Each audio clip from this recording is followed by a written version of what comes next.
What a wild night in the NBA. The Clippers get absolutely dismantled by a shorthanded Denver Nuggets team without their MVP candidate. Have you seen enough from the Clippers? Yeah, Kawhi Leonard had some flashes of greatness tonight when he dunked on Najee, but is that enough for you? Are the Nuggets a team to beat? That and more on the Rick One Ball podcast. Let's go. Bro, leave me alone, bro. I've been smoking so much weed, I'm in my zone, bro. Don't hit my phone, bro. If it ain't dope, bro. Bill code, nigga, 254. Hey. Yeah, we keeping it going, baby. It's Friday night. Thanks for tuning in to the Rick One Ball podcast, your first listen each and every day and every post game. We are free and available on every podcast platform, including YouTube. The quickest way to help me grow this channel, watch the video all the way through and comment anything down below. Now, this is going to be a crazy question. You ready for this? Are you done with the Clippers? Have you seen enough? I know I have. Let's get into the game. The Nuggets versus the Clippers. And in full disclosure, I love to see a team without their star player. It lets me see what that team is made of. What is the fabric? Is the coach really even coaching, or is he just riding that star player's coattail? Ladies and gentlemen, the Denver Nuggets are the real deal. Hell, they weren't even the real deal a couple years ago, and they still beat the Clippers. Okay? Now, without Jokic, you're missing a Swiss Army knife. Make any type of pass, initiate the offense from full court, 0.5 center. And the Clippers were without Paul George, who's an all-star in his own right. But I gotta tell you, the way Denver is building around their guy, it's nothing but three-point shooting around him. You have Highland, Kentavious Caldwell-Pope, Jamal Murray, and they shooting it so well.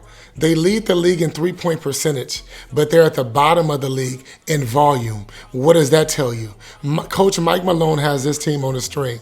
They are not allowed to shoot any three-point shot that comes into their mind. He has a very strong demeanor, and he demands greatness, and that team plays hard for him. They really do. Now, what I struggle with the Clippers to understand is, what do you do well? What is your identity? Seriously, are you a team that likes to dump the ball into the paint and get some paint touches, or are you a team that gets hot from the perimeter? Zubac only finished the night with 6 points, so he wasn't converting on his opportunities. You weren't hot from the three-point line. Kawhi Leonard had an okay game tonight with 24 points and a rewind the clock back dunk that was oh so nasty. But he still looks to be nursing that knee to me and still to be walking a little bit gingerly. I don't know if anybody else noticed that. Now, this game was far from a blowout. It was only a 5-point game heading into the fourth quarter for the Denver Nuggets. But the X factor for this game was Aaron Gordon. And I'm far from an Aaron Gordon fan. I'll be the first one to tell you I did not agree with that trade that the Nuggets made to get him from the Magic. And last year, I thought he was pure trash. He reminds me of too much of Blake Griffin as a pure dunker, and that's pretty much it. He was shooting about 40% when he played for the Magic. But the reason why I think he deserved a lot of credit, this year he's averaging about 16 points a game. And that's not his highest average, but he's shooting 59% from the field. He's shooting 39% from the three-point line. He's very much so a slasher. He's a good defender. This is why I think the Nuggets they're ready and they're ready to make this next step. I really do. I'm not saying that once they get into the playoffs, they're going to be on an easy streak.